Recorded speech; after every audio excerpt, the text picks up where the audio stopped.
and a gear sabotage, and the military thing. We're going to try and lump them all in together. As soon as we liberate this, we're going in. This is the plan. Thanks for the reminder about that, though, Josh. They will build another if I don't liberate it instantly, so that's why we're holding back to get this liberated.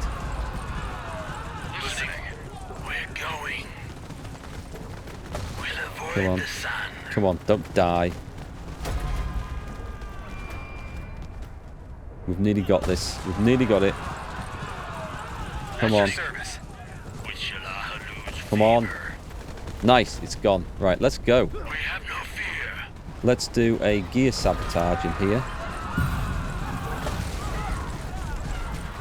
And can I also drop a supply drop? I want to see if they do stack. Nice. Right, and we want defense sabotage as well. Nice. Put the whole lot in there. Let's get poison the reserves. Supply drop. And we'll go gear sabotage. In case that runs out.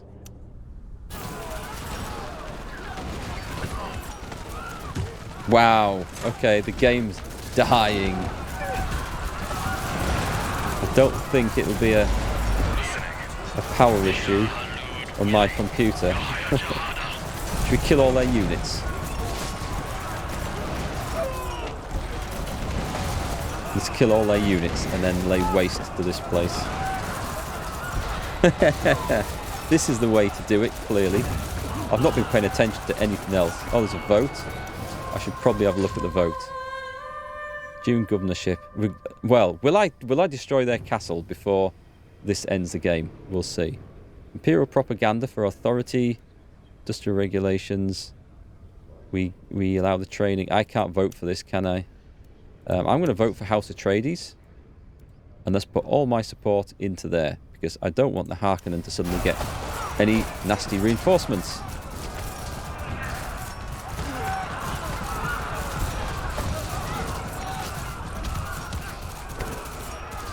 Right, so we're now hacking away at their castle. As far as I can tell. Oh, some new guys have just come out. Kill them. Kill them now. I've got to say, even with the bonus thing that I had, it seems relatively impossible to kill that main base.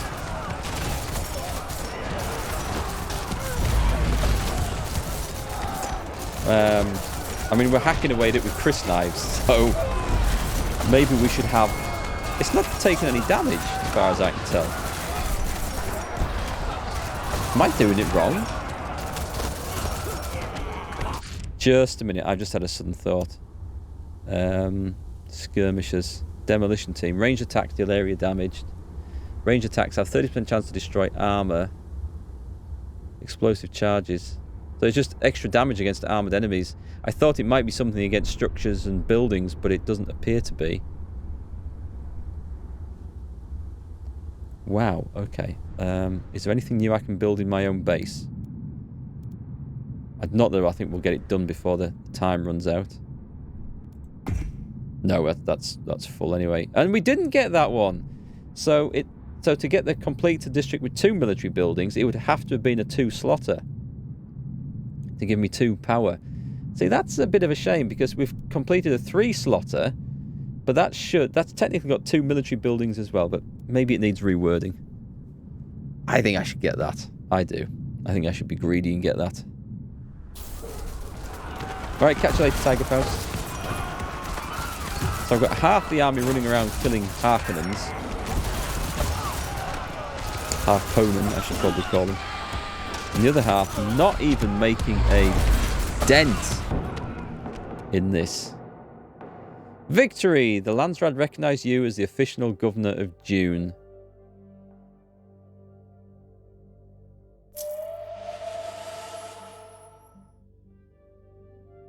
Oh, that's it, I think. I could keep playing or I can exit. Right. Well, let's have another look back. That's nice. That's nice. A bit more like... A scoreboard would be nice. This is typical from RTS games, isn't it? Something that comes up with the factions at the end of the game that says resources produced, Battles fought, units lost, that sort of thing. I know I'm not beating up the game too much because it is early access, but that could maybe go on. I should write this down, a list of things to ask the devs about. So an end game score, more military units, make the factions appear a bit different, and make bases destructible, because that. And looking at the health on this one, is that its health? The amount of damage that can be sustained before being destroyed. Okay. Is that going down? Amount deducted from incoming damage. Armor can be lowered by attacks. Right, so that's why we need demolition units in the army. So I've beefed up on all these other things. Okay. So that's why we need a sort of a better selection of units rather than just going for all these guys. So if we had demolition units, we could have got the armor down on that. So that's how it works. That's kind of cool. Okay, at least we know. And it does make more of a use for different unit styles. Like the skirmishers. So each faction will have those. I wouldn't have... Yeah, I thought... Well, I suppose that's better than just beefing up on, like, the big hard guys. I still think we need more sort of, like, siege units and stuff. That's what I think the game needs. Tanks, artillery, rocket launchers. Make them have high command points. Make them have other vulnerabilities or whatever, so you don't just have, like, big armies of rocket launchers moving across. Because that's not very Dune-like either. But something to bring along. I suppose the skirmishers now do the job for those. It's interesting. Okay. Well, obviously I'm not going to continue playing because we've outdone that one. So we need an endgame score screen. We need... Tell you what, I am going to write these down. Have I got a notepad? Let's see if I can... Let's do this. Let's bring notepad up. Let's do a Devin Nash thing.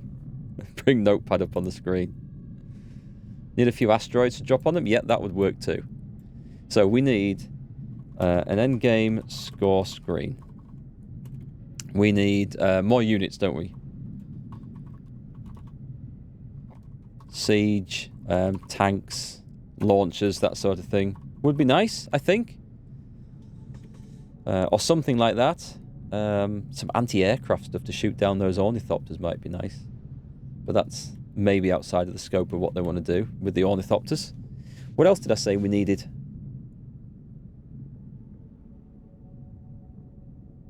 I've forgotten already. Oh, we need to be able to rotate the map. That's like kind of essential, I think, with Q&E or something, so you can spin the map around. So when you're like fighting around a village or a base, if you can't quite target the unit you want to target because they're all piled in, if you rotate the map in, you should be able to... That would help. It helps in other games, definitely. I use it a lot in lots of other games, so that would be useful. What else? Should I put asteroids in there? The worms. Do you think the worms... Actually, well, maybe playing as the Fremen, the worms don't bother you. I think I mentioned this earlier. They certainly went after my Atreides units when I played an hour's or 2 hours worth of them the other night. And they ate some that I didn't get off the sand in time, so I'll have to try the other factions and see if that's as major an issue as I thought. But they don't seem to do an awful lot, the worms, in this. What else have we got? I did list something else earlier. I can't remember what it was. Right, we'll come back to that. Let me have a look across the map and see.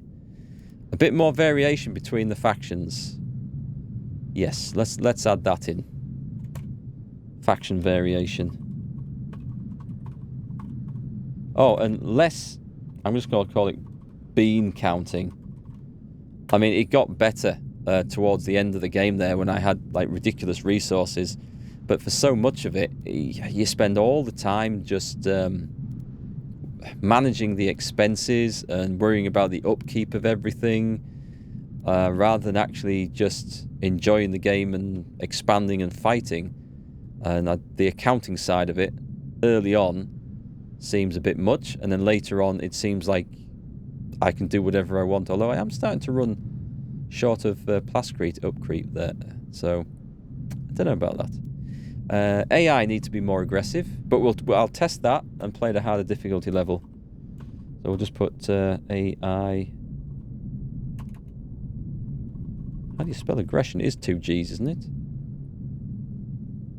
It looks wrong with 1. Aggression. Aggression? It looks wrong with 2. I don't know. AI aggression and generally just AI, just to improve their sort of thinking and the focus they put on tasks. They don't seem too bad, and again, that might change with the higher difficulty level, so I will test those out before I do the video. I can't think of anything else we need to mention, can you? Is there anything else that I was playing over this and thought, you know, that really needs to change? I guess all these constant things for the ornithopters to go and look at and do is, I suppose, it's your get out of jail free card if, you know, your empire's being trashed and you're desperately short of a particular resource, but you can't farm it because you can't get to the area that you need. Or you need 2 more to be able to build something, but you can't get it, and then this is how you'd access it, possibly. You can send an ornithopter to get you some cash or some intel or some or whatever else, or some plascrete. Maybe. So maybe that's why they've got that in there. It got a little bit tiresome towards the end, but it was... I guess it is what it is. Maybe they could reduce the spawn rate of those. I don't know. For a space epic, there are very few ships. That's true. There's not much in the way of flying craft, but then I don't know how much the spaceships really should feature in this, because it's based on the planet rather than off planet. And there's not many vehicles at all, really. The ornithopters don't do much apart from buzz around looking for things. You're supposed to be able to support your harvesters with them. Now, the Fremen I don't think need to. They've got these harvesting teams and they don't seem to attract the worms. However, the other factions, well, the Atreides with their mechanical harvesters, they do attract the worms, and there's a little button that says automatically picks the harvester up and takes it back to a safe spot if a worm is detected, but then you have to manually go and deploy the thing afterwards. And I think it said you can support them with ornithopters, which is supposed to be better, but that's obviously not something that the Fremen have had to worry about, so I need to test that. But there's not a lot for them to do, or there doesn't seem to be. So we should be able to arm them, I think, with rockets and stuff and have them supporting troops in combat. Hey Brady, you think the game fits fairly well into the lore of the universe? What about the Smugglers faction talking about the lore of the universe? The Blues. Now I haven't read the books. I've only played the 2 games from the 90s and seen the recent film. I think I have seen the old film as well, but I don't remember a whole lot about that. So how do the Smugglers fit into this? Because we know about House Harkonnen, we know about House Atreides, we know about the Fremen from the games and the movie. But were there bands of smugglers or traders also in there as quite a large faction? In Dune 2 in the 90s, there was a House Ordos. Now, I don't know if they're any part of the Dune lore or whether they were just made up for that game. They kind of fit with the theme of the smugglers here, because they were like kind of a sneaky, backstabbing sort of faction back then. But again, they might have just been made up for that game. I don't know. Smugglers are semi-aligned with the Fremen. Well, they certainly didn't cause me too many problems there, but then nobody did. And the Atreides only kind of attacked me back because I went after them. And I thought we were going to see a huge fight down here when the armies bundled in, but then House Harkonnen, that's supposed to be the militaristic ones, they backed out. Whether they were fighting each other and I didn't see any of it, I don't know. And again, I'll need to test this at higher difficulty levels, because I think the AI might just focus on their own little thing, and the actions of their opponents maybe aren't taken into consideration in that. As in, you know, we've got bordering forces here, and the Harkonnen, instead of trying to start to fight against them or taking back the spice fields or whatever, they're worried about independent villages more. I don't know. What's this zone down here? Is it just an empty desert? I kind of like the fact that there's big open spaces of desert that you can't control. That feels Dune-like. And we saw how dangerous it was schlepping across them. I thought, oh, it's not far. It's only from here to here. It'll be fine. And yeah, the supplies dwindled fast. So that's a nice mechanic.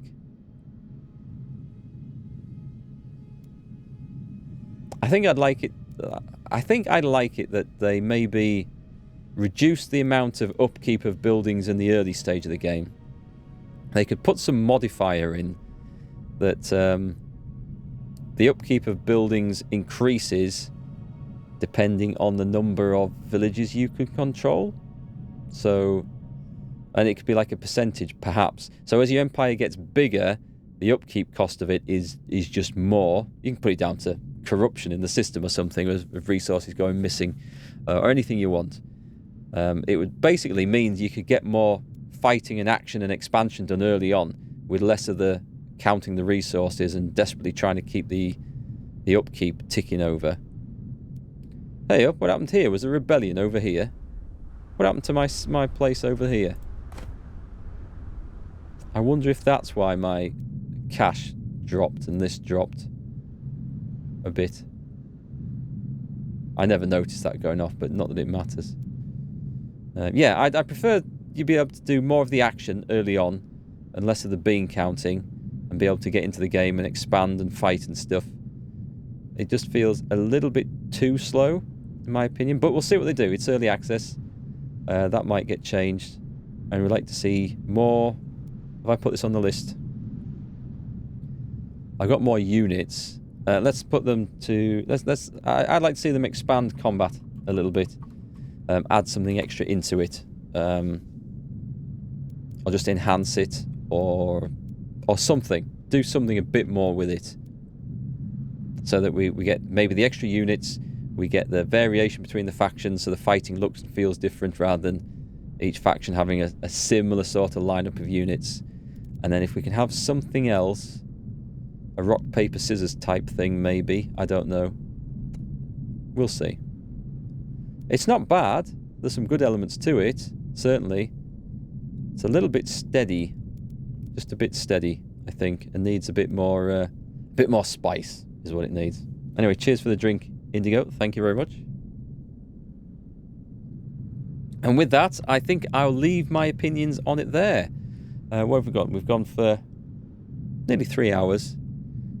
I thought I'd have had it won beforehand. I understand now about attacking the bases that we should have had the skirmishers involved, the demolition guys to bomb them. That would have been cool to try out, I think. But I'll try that in another playthrough offline. I want to see how hard it is to destroy a base and what happens to that faction when they go. It would be quite cool. You think the game seems slow? The map's simplistic with little variety. Few building types, few units. Battles seem small and repetitive, just dull with a lot of overcomplicated resource management. I do think the resource management should be improved.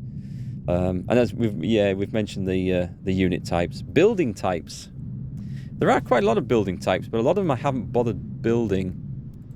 It is a bit of a chore increasing the slots every time to build up, and then I didn't do much with the blue stuff. Like can we find an empty place? Yeah, I didn't do much with these. These are kind of important because they give you the knowledge for the research. Is that a lot? It's slow, is that? One knowledge. Influence and intel and hegemony. So they kind of are useful, but I think, as we've mentioned, the resource requirements seem so stiff that every building slot you tend to focus on what's going to either increase your production or decrease your maintenance, and you do that as much as possible. Also, I dislike these things. Oh, where are they? I must have built one. Things that affect this region and its neighbours, or increase production in this region and its neighbours, which means you have to very, very carefully plan out where you build these things, because you can't build them everywhere because it takes up the valuable resource, the building slots, because you only have 5 maximum, and you can't afford all those till late in the game because of the limitations on Plascrete early on. So you can't just build them everywhere to reduce things, and you have to very carefully fit them in where they're going to be. I know it requires a bit more thought, and you can't just whack things down, but I would much rather than it saying it increases production in its neighbouring zones, it just give each zone an extra building slot, and the buildings that currently do that only affect the zone that they're in. I would rather it did that. It's just less complicated. Because I'm thinking it's a system a bit like Total War Warhammer 1, where you had very limited building slots, and you need to create this building, you need this building. So you've already then taken out 2 of the slots to get one thing that you want, and then you don't have many more things to build there. Maybe that would, if you did it like that, it might alleviate all the upkeep things a bit. I don't know. But yes, it could do with, I think, improving a little bit.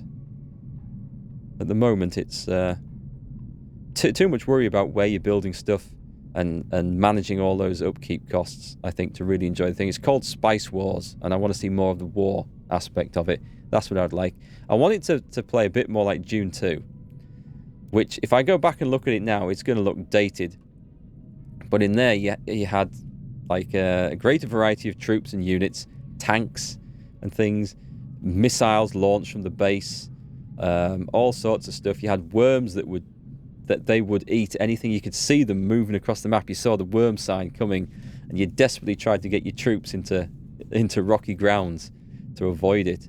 It was so annoying when you sent a column of tanks off to trash part of the enemy base, and you saw a worm coming, and they'd get eaten on the way. But that was good back in the day, and it could do with more of the combat aspect of that. That was a good real-time strategy. Look it up on YouTube if you can be bothered, if you've not seen it. It will look dated now, because I played it in the mid-90s on a Commodore Amiga. But it was good. As RTSs went, it was a good game. All right, folks, and with the addition of that bot in chat that I will go and ban in just a moment, we will leave it there. I hope to be back over this weekend covering Days Gone. I want to get back to that, finish that game. That was fantastic. So I think I'm probably about the halfway mark in it, roughly. So we're going to play some more of that over this weekend, and I will collect my thoughts on this and produce a short video of it shortly after I've tested out a little bit more. But I hope you've enjoyed it. I have enjoyed testing out and trying it, and I am interested to see what more they'll do. I won't probably play any more or stream anymore until it goes fully live, and if they've made significant changes, then I'll give it another stream and we'll see how it's improved. I always like comparing how a game is in early access, how it's fully finished, and how things have come on. I enjoyed that with Medieval Dynasty, and with a bit of luck we might enjoy it here, but we'll see what they do. So where are we at? I'll just see if my mate Dimmy G is streaming tonight. He is, and he's playing Kingdom Come Deliverance, so let's go and drop a raid in on him as well. Kingdom Come Deliverance is one of my all-time favourite games. Where's he gone? Twitch still not making this easy for me. There he is. As long as he's not about to just disappear offline. Right. So have a great weekend if I don't see you. Hopefully I will for a Days Gone stream tomorrow or Sunday. And we will catch you on the next one. So let's go and drop this raid. And we'll see you then, folks. Good night.